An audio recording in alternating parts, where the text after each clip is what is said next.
Hello students, last class में हमने acids पढ़ा था और आज की क्लास में भी हम एसिड्स ही पढ़ेंगे। तो सुनिएगा ध्यान से कि हमें एसिड्स के बारे में और क्या जानना है आज की क्लास में। ध्यान से सुनिएगा। हम देखिए एसिड्स की केमिकल प्रॉपर्टीज पढ़ रहे हैं, रिएक्शंस पढ़ रहे हैं, कभी किसी रिएक्टेंट के साथ, कभी किसी रिएक्टेंट के साथ। तो आज की क्लास में जो हमें रिएक्शन पढ़नी है, these are the reactions of acids. किसकी रिएक्शन पढ़नी है हमें? एसिड्स की रिएक्शन। और किसके साथ में करवाएंगे हम एसिड्स की रिएक्शन? हम एसिड्स की रिएक्शन करवाएंगे आज बेसिस के साथ में, है ना। बहुत ध्यान से देखना। हालांकि ये रिएक्शन हम first chapter chemical reaction and equation में भी पढ़ चुके हैं, पर दोबारा पढ़ेंगे। तो हम रिएक्शन करवाने जा रहे हैं एसिड्स की विद बेसिस, और इस रिएक्शन को एक नाम भी दिया गया है। इस रिएक्शन को बोला जाता है न्यूट्रलाइजेशन रिएक्शन। क्या बोला जाता है इसे? इस रिएक्शन को न्यूट्रलाइजेशन रिएक्शन भी बोला जाता है। तो सबसे पहला काम होता है हमारा जनरल रिएक्शन लिखना और उसे लर्न करना। तो चलिए हम सबसे पहले जनरल रिएक्शन लिख लेते हैं। तो क्या है ये general reaction? General reaction is when any acid combines with any base, है ना। कोई सा भी एसिड हो, कोई सा भी बेस हो, when these two combine with each other, then the first product formed is salt and the second product formed is water. ये दो प्रोडक्ट बनते हैं, है ना। कोई सा भी एसिड और कोई सा भी बेस अगर कंबाइन हो तो। चलिए तो हम कुछ रिएक्शंस यहाँ पर एग्जाम्पल्स के तौर पर लिख लेते हैं। हम सबसे पहले एसिड जो लिखने जा रहे हैं, this is hydrochloric acid, HCl। अच्छा चलो एक बात और मेंशन यहाँ कर ही देते हैं कि this will be there in the aqueous solution. Aqueous solution में तो लेना ही पड़ेगा एसिड को भी, और ये सेम बात जो है वो बेसिस पर भी एप्लीकेबल होती है। Bases also has to be used only and only in their aqueous solution. Bases भी आपको एक्वस सोल्यूशन की फॉर्म में ही काम में लेने होते हैं।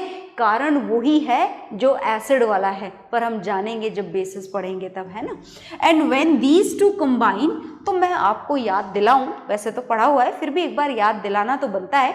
This is neutralisation reaction and the reaction which we are going to write down here, this reaction can also be known as double displacement reaction, है ना। तो मैं यहाँ नाम भी लिख देती हूँ कि ये जो रिएक्शन आप पढ़ने जा रहे हैं, according to the type of reaction, this can be explained as the double displacement reaction भी आप इसे बोल सकते हैं। तो चलिए देखते हैं डबल डिस्प्लेसमेंट रिएक्शन, है ना। याद है क्या डबल डिस्प्लेसमेंट रिएक्शन?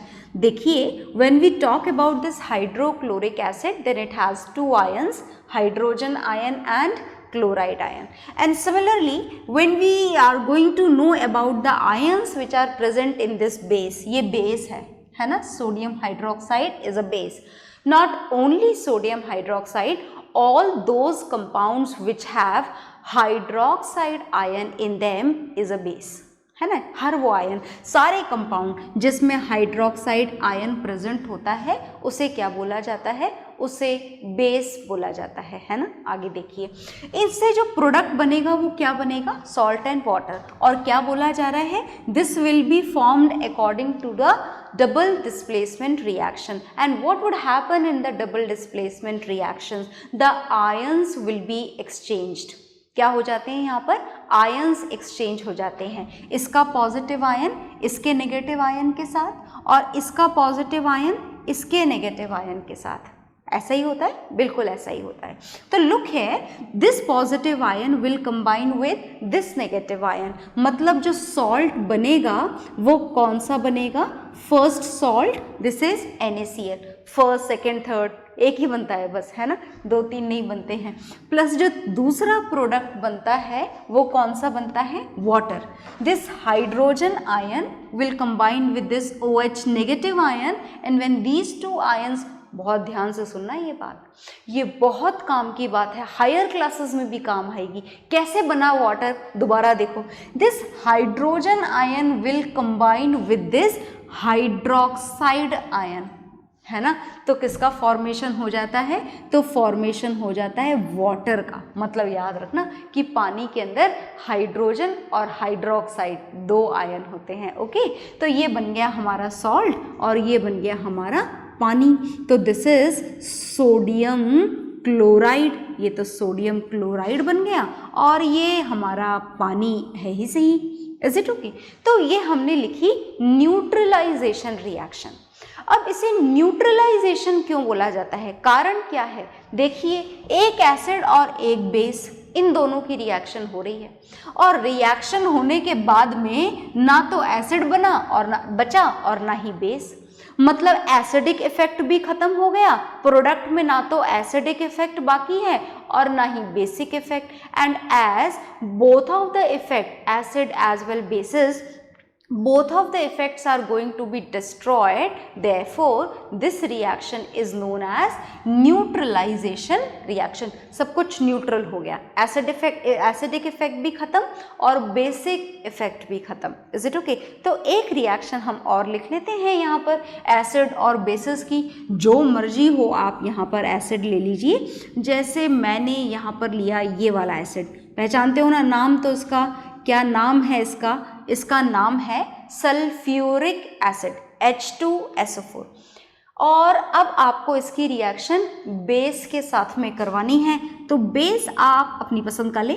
चलिए ये वाला ले लेते हैं, ये बेस है क्या, देखिए जरा ध्यान से, CaOH hold wise, is it a base? Yes, it's a base. कैसे पता लगा कि ये बेस है? Because it has this hydroxide ion in it. कौन सा आयन प्रेजेंट है इसके अंदर? Hydroxide ion. तो चलिए आगे चलते हैं। ये हमने देखा यहाँ पर sulphuric acid, and this sulphuric acid aqueous solution में, और जैसा कि मैंने अभी थोड़ी देर पहले आपको बताया था कि exactly like the acid, bases also has to be used in their aqueous solution. तो हमने ये बेस भी किसकी फॉर्म में ले रखा है? एक्वस सोल्यूशन की फॉर्म में। So this base is calcium hydroxide. क्या नाम है इस बेस का?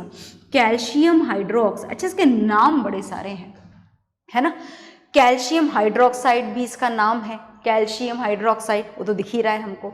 इसका एक नाम और है, इसे स्लेक्ड लाइम भी बोला जाता है। क्या बोला जाता है इसे? स्लेक्ड लाइम, है ना। और एक नाम और है जो भी आपने लास्ट क्लास में पढ़ा था इसका, दिस इज लाइम वाटर। याद है ना, ट्रांसपेरेंट कलर का लाइम वाटर। तो तीन नाम है, तीनों नाम याद रखना। ऐसा मत सोचना कि अरे ये तो कैल्शियम हाइड्रोक्साइड है, स्लेक्ड लाइम तो कोई और है। ये तीनों ही नाम इस सेम ही कंपाउंड के लिए बने हुए हैं यहाँ पर। ओके, तो this is sulphuric acid and this is slaked lime. These two are going to combine to complete this neutralisation reaction. मतलब क्या होगा? आयन्स एक्सचेंज होंगे, है ना। यहाँ पर कौन कौन से आयन्स हैं याद होना चाहिए ना, hydrogen ion and sulphate ion. यहाँ कौन कौन से आयन हैं? Calcium ion and hydroxide ion, and these two will be exchanged by each other. तो क्या बनेगा यहाँ पर? यहाँ बनेगा, एक तो बनेगा देखो कैल्शियम सल्फेट। कैल्शियम की वैलेंसी 2+, सल्फेट की वैलेंसी 2-, 2+2- कैंसिल हो जाएंगे, 1:1 का रेशो आ जाएगा, and the first product which is formed is calcium sulphate. Is it okay? Second product क्या बनेगा? बन गया ना सॉल्ट, ये सॉल्ट बना है। पानी बना दें? चलिए पानी बना देते हैं। बचे कौन से ion? This is hydrogen ion and this is hydroxide ion, and when these two combine, then by balancing the reaction we will get the 2 molecules of water.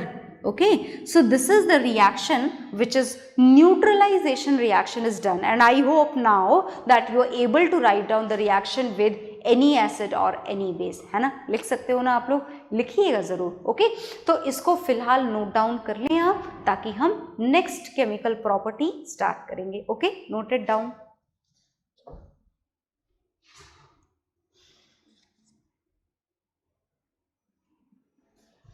हाँ जी, तो आपने नोट डाउन कर ली होगी। एंड विद दिस रिएक्शन हमने एक और reaction पढ़ ली है एसिड की, एक और केमिकल प्रॉपर्टी हमारी कंप्लीट हो गई है, एसिड की एक और केमिकल प्रॉपर्टी कंप्लीट हो गई है। और अब हमें और पढ़ना है एसिड। देखो बड़ा लंबा टॉपिक है, खूब सारी केमिकल प्रॉपर्टी पढ़नी है हमें एसिड की, और इनको है ना समझना भी है आपको कि आखिर रिएक्शन हो कैसे रही हैं। तो आपको रिएक्शन रटनी नहीं पड़ेगी, समझनी है आपको रिएक्शन, बार बार बोली जा रही है ये बात। तो चलिए एक और रिएक्शन लिखते हैं हम। किसकी रिएक्शन लिख रहे हैं हम? एसिड की। ख़त्म नहीं हुआ है हमारा टॉपिक, हम रिएक्शन लिख रहे हैं, है ना। बहुत ध्यान से सुनना, किसकी रिएक्शन लिख रहे हैं हम? Reaction of acids. एसिड्स की रिएक्शन अब हम करवाने जा रहे हैं, किसके साथ में करवाने जा रहे हैं? With metal oxides. बहुत ध्यान से सुनिएगा, बहुत ज़्यादा ध्यान से। रिएक्शन किसकी किसके साथ में होने वाली है? Acids are going to react with metal oxide. Metal oxide का मतलब तो समझ गए ना। व्हेन ऑक्साइड आयन का मतलब पता है ना आपको? O2 negative ion. हमने हमारी वो टेबल आयन वाली टेबल में लिखा था, और आई होप आपने लर्न भी कर लिया होगा। तो this is oxide ion. And when any metal combines with any oxide ion, कोई सा भी मेटल है ना, ऑक्साइड से अगर कंबाइन हो जाए, in that condition we will get this metal oxide. क्या मिल जाएगा हमको? मेटल ऑक्साइड मिल जाएगा। तो बनाए मेटल ऑक्साइड। चलिए कुछ नाम लिखते हैं हम, पहले ट्राई करते हैं, पता तो लगे कि आखिर ये मेटल ऑक्साइड क्या होता है। तो देखो जरा ध्यान से, ये Ca को तो पहचानते हो ना आप, this is metal, calcium metal, है ना। 2+ और ऑक्साइड की वैलेंसी 2-, तो ये कैंसिल हो जाएगा सिंप्लीफाइड रेशो के साथ में, और आपको मेटल ऑक्साइड बन जाएगा CaO। एक और बनाए मेटल ऑक्साइड, और बनाते हैं, देखिएगा ध्यान से। नेक्स्ट मेटल ऑक्साइड मैं ये कॉपर का बनाने जा रही हूँ, कॉपर का मेटल ऑक्साइड। अच्छा, कॉपर की वैसे तो 2 वैलेंसी होती है, पर फिलहाल जो वैलेंसी हम यहाँ पर काम में लेने जा रहे हैं, दिस इज 2+। और ऑक्साइड की तो फिक्स ही होती है, ऑक्साइड की वैलेंसी चेंज नहीं होती, कभी 2-, कभी 1-, ऐसा नहीं होता। ऑक्साइड की वैलेंसी फिक्स रहती है, दिस इज 2-। दोबारा से वही सिंप्लीफाइड रेशो 1:1 का, और कॉपर ऑक्साइड क्या मिल जाएगा आपको? CuO। अच्छा, इसका कलर बड़े काम का है, इसका कलर इंपॉर्टेंट है, और ये कलर आपको याद रखना है। This is a black oxide, black copper oxide. Colour हमारी केमिस्ट्री में बहुत इंपॉर्टेंट होते हैं, तो जितने ज़्यादा आप याद रख सको ना, उतने ज़्यादा आपको याद रखने होते हैं, बिकॉज कलर के ऊपर बेस्ड क्वेश्चंस आपके एग्जाम्स में आते हैं, पूछे जाते हैं, हमेशा ही पूछे जाते हैं, even in the higher classes also. चलिए आगे चलते हैं। तो हम सबसे पहले एक जनरल रिएक्शन लिख लें, किसकी? एसिड और मेटल ऑक्साइड की। Then we will write down some of the examples. तो देखिएगा, मैं यहाँ पर जनरल रिएक्शन लिखने जा रही हूँ, बहुत ध्यान से देखना। हम यहाँ पर मेटल ऑक्साइड्स की रिएक्शन करवाने जा रहे हैं, और ये मेटल ऑक्साइड्स की रिएक्शन किसके साथ में होने वाली है? एसिड्स के साथ में होने वाली है। तो लिख देती हूँ मैं जनरल रिएक्शन। ये जनरल रिएक्शन तो आप ज़रूर याद करिएगा अच्छी तरीके से, है ना, बार बार प्रॉपरली रिवाइज करके आप इसे लर्न करिएगा। तो when any metal oxide react with any acid, तो देखिए क्या प्रोडक्ट बनता है? प्रोडक्ट बनता है, first product formed is metal salt, and second product formed is water. Mix मत कर देना आप उधर, है ना, कैल्शियम ऑक्साइड के साथ। ये नोट डाउन कर लेना 2 एग्जाम्पल मेटल ऑक्साइड के, मैं रुकी हुई हूँ, पॉज कर लें और नोट डाउन कर लें, और फिर हम कुछ एग्जाम्पल्स लिखेंगे। ओके, तो देखिएगा, अब हम लिखने जा रहे हैं एग्जाम्पल्स। तो मेटल सॉल्ट एंड वाटर थोड़ा बिगर लिख देती हूँ, so that you can see it easily and note it down this also. Metal salt के साथ में जो दूसरा प्रोडक्ट बनेगा वो क्या बनेगा? पानी। याद है ना फॉर्मूला? H2O। ओके, फॉर्मूला मत भूलिएगा, है ना। फॉर्मूला भूलते ही हमारी केमिस्ट्री में ढेरों गड़बड़े हमारे सामने आ जाती हैं and it should not be done, वो नहीं होना चाहिए। तो चलिए आगे देखते हैं। बहुत ध्यान से तैयार है ना आप लोग? तो तैयार होने चाहिए। और देखो, तैयारी का मतलब ये होता है कि मैं रिएक्टेंट लिखूं और आप प्रोडक्ट लिख दो, तब आता है मज़ा असली में पढ़ने में, है ना। तो मैं रिएक्टेंट लिखती हूँ और फर्स्ट रिएक्टेंट चलो वही लिख लेते हैं जो हमने वहाँ पर बनाया था। This is calcium oxide. और एसिड के नाम पर हम यहाँ काम में लेने जा रहे हैं हाइड्रोक्लोरिक एसिड। बस यही वीडियो पॉज कर दिया करो और फटाफट प्रोडक्ट बनाया करो और फिर चेक करा करो कि आपसे सही बना है या नहीं, है ना। तो मज़ा आएगा आपको। और अब मैं अपना काम कर रही हूँ। ये हाइड्रोक्लोरिक एसिड का कौन सा सोल्यूशन लेना है? एक्वस। ये तो हमें हमेशा याद रखना है, ये बात हमें कभी भूलनी ही नहीं है। तो this is metal oxide and this is hydrochloric acid. सही बात है, बिल्कुल सही बात है। क्या बनेगा प्रोडक्ट? Metal salt. अब तो याद हो गया होगा कि मेटल सॉल्ट कैसे बनेगा। देखो, ये 2 आयन हमेशा याद रखना है ना। This is 2 positive, this is 2 negative, this is 1 plus and this is 1 minus. तो एक्चुअली यहाँ पर भी डबल डिस्प्लेसमेंट रिएक्शन होने वाली है। देखिएगा ध्यान से, वो रिएक्शन से पीछा हमारा कभी छूटेगा नहीं। जो हमने केमिकल रिएक्शन एंड इक्वेशन में पढ़ी थी ना, वो हमेशा सेम रहती है। ओके, वही है टाइप ऑफ रिएक्शन, बार बार वही बनेगी। या तो कॉम्बिनेशन होगा या डीकम्पोजिशन होगा या डिस्प्लेसमेंट होगा या डबल डिस्प्लेसमेंट होगा या फिर रेडॉक्स रिएक्शन होगी। तो फिलहाल जो रिएक्शन मैं आपके सामने लिखने जा रही हूँ, this reaction is also an example of double displacement reaction. मतलब इसका पॉजिटिव इसके नेगेटिव के साथ और इसका पॉजिटिव इसके नेगेटिव के साथ। तो चलिए कर देते हैं कंबाइन, है ना। Calcium ion is going to combine with Cl negative. तो मैंने बोला था कि प्रोडक्ट आप बनाइएगा मुझसे पहले, तो आई होप आपने बना लिए होंगे, और बना लिए हैं तो चेक कर लीजिए कि सही तो बने हैं ना। This is calcium ion and this is chloride ion are written with the valencies and the valencies has to be cross multiplied. तो कर दें क्रॉस मल्टीप्लाई, कर देते हैं। ये 2 यहाँ आ जाएगा और 1 यहाँ आ जाएगा। तो ये पहला प्रोडक्ट बना कैल्शियम क्लोराइड। नाम ज़रूर लिखिएगा आप, है ना। ये नाम लिखना इम्पॉर्टेंट होता है। कैल्शियम क्लोराइड बना पहला प्रोडक्ट। तो अब क्या बना? अब इसका पॉजिटिव और इसका नेगेटिव आयन बचा है हमारे पास में, तो उसको भी जोड़ देते हैं। कैल्शियम क्लोराइड तो बन ही चुका है। This is H positive and this is O2 minus. तो अगर आप इनको जोड़ेंगे तो क्या प्रोडक्ट बनेगा? ये बनेगा H2O and this is water. क्या बना जी? ये प्रोडक्ट वाटर बन गया। पर रिएक्शन बैलेंस नहीं है तो हम यहाँ 2 लगा देते हैं and the reaction will be balanced. हो गई बैलेंस्ड रिएक्शन। हमेशा बैलेंस्ड ही लिखेंगे आप। अच्छा, उस पानी के नीचे वाटर ना लिखें तो चलेगा, है ना, as it is a very common compound, everyone knows its name. Okay, पर ये जो इम्पॉर्टेंट रिएक्टेंट हैं, like this is calcium oxide, इसके नीचे इसका नाम ज़रूर लिखेंगे। दिस इज हाइड्रोक्लोरिक एसिड, इसके नीचे भी इसका नाम ज़रूर लिखेंगे। तो कौन सी रिएक्शन हुई है? Double displacement reaction. बिल्कुल, आगे चलते हैं। चलिए, तो आगे हमें कहाँ जाना है? We are going to write down one more reaction with this metal oxide which is copper oxide. और इसका कलर मैंने अभी अभी पहले आपको बताया था कि colour of copper oxide is black. कौन से कलर का होता है जी? ये ब्लैक कलर का। चलिए, एसिड हम सेम ही ले लेते हैं। Same acid HCl we are going to use, and again the double displacement reaction will take place, and as we can see this copper is used in the 2+ form, so again in the product side also this copper should be used in the 2+ form. This is going to combine with the chloride ion याद रखिएगा, H+Cl- 1+, 1 minus, 2+, 2 minus. So this 2+ is going to combine with 1 minus, तो 2 इधर आ जाएगा, 1 इधर आ जाएगा, and the product which is formed is this copper chloride. अच्छा, copper chloride से बेहतर होगा कि आप यहाँ पर क्यूप्रिक क्लोराइड लिखें।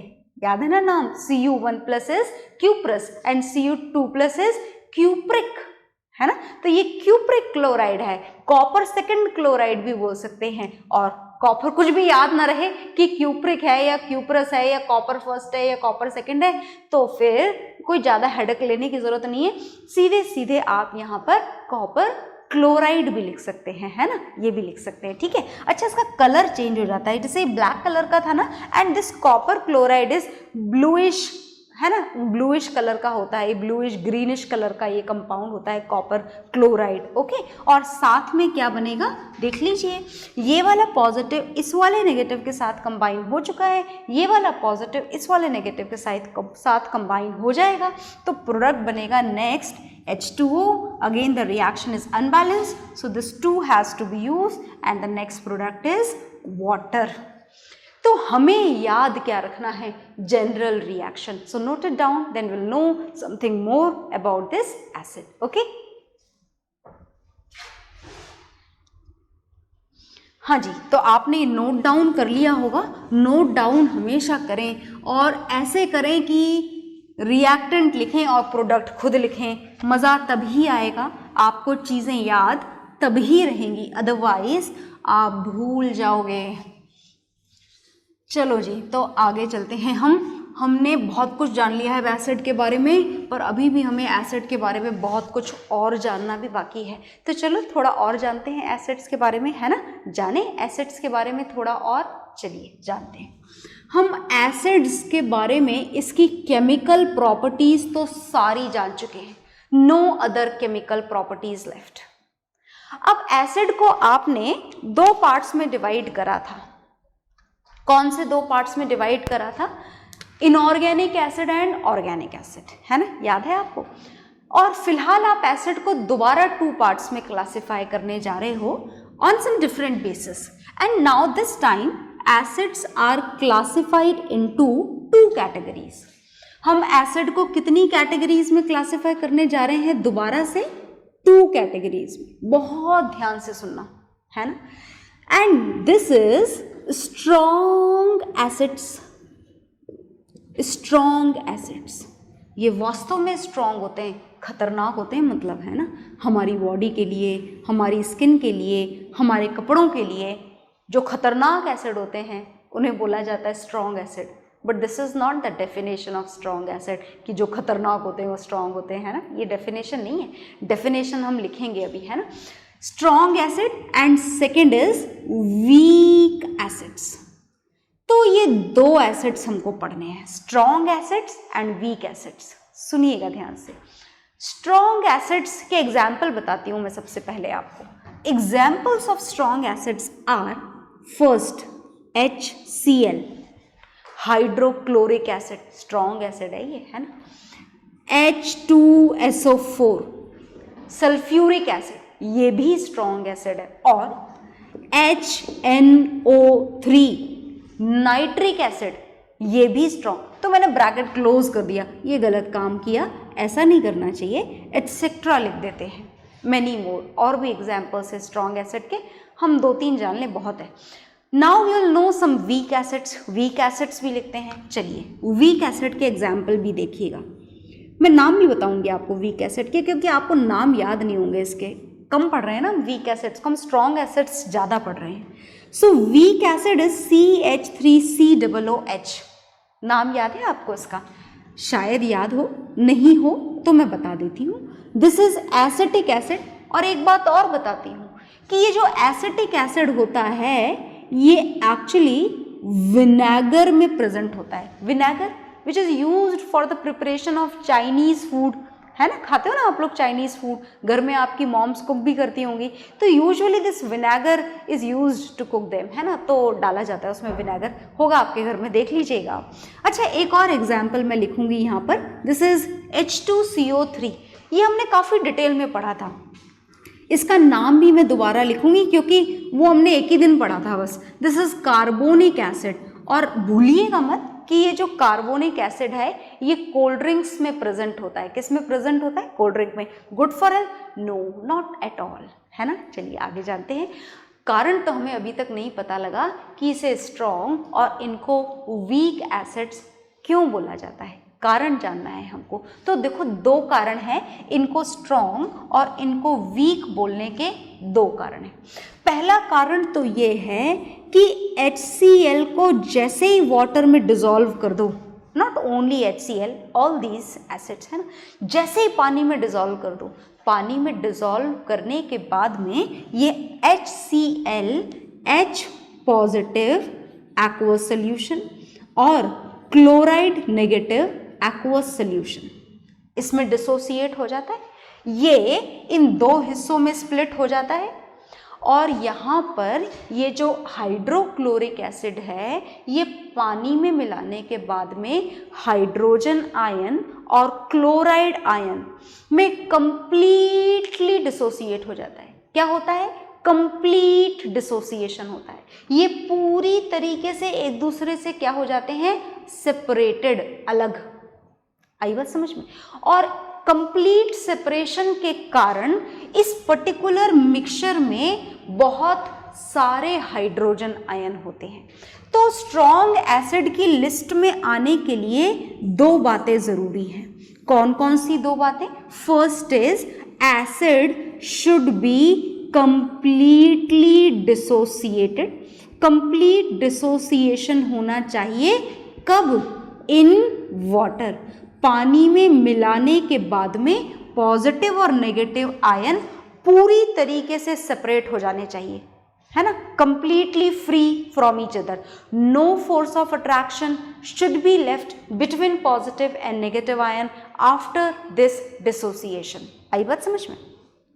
दूसरी बात यह है कि it produces a lot of hydrogen ion. बहुत सारे हाइड्रोजन आयन ये प्रोड्यूस करता है स्ट्रॉन्ग एसिड्स। क्यों? क्योंकि कंप्लीट डिसोसिएशन हो जाता है ना, इसलिए। Whenever we talk about the weak acid like this acetic acid, so when it is dissolved in water, dissociation will be done. It is dissociated into CH3COO negative aqueous solution plus hydrogen ion aqueous solution होगा तो सही। इसका negative ion, इसका positive ion dissociate होगा तो सही। Is it okay? पर ये जो डिसोसिएशन हो रहा है ये कंप्लीट नहीं हो रहा है।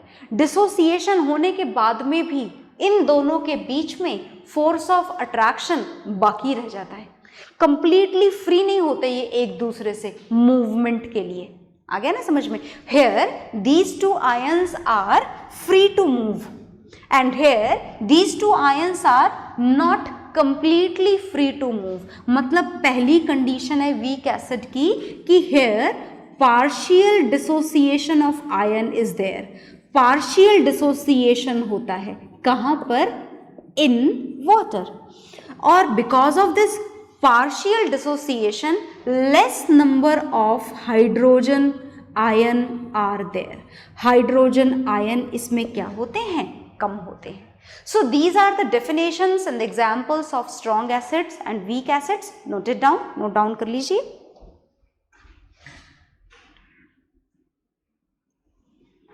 हाँ जी, तो आपने नोट डाउन कर लिया होगा और नोट डाउन करने के साथ साथ इन एग्जाम्पल्स को, इनकी डेफिनेशंस के साथ में लर्न करिएगा। तो हमारा जो एसिड्स वाला टॉपिक है वो ऑलमोस्ट कंप्लीट हो गया है। ओके, इसके बाद में हम लोग पढ़ेंगे नेक्स्ट क्लास में। Okay, bye everyone.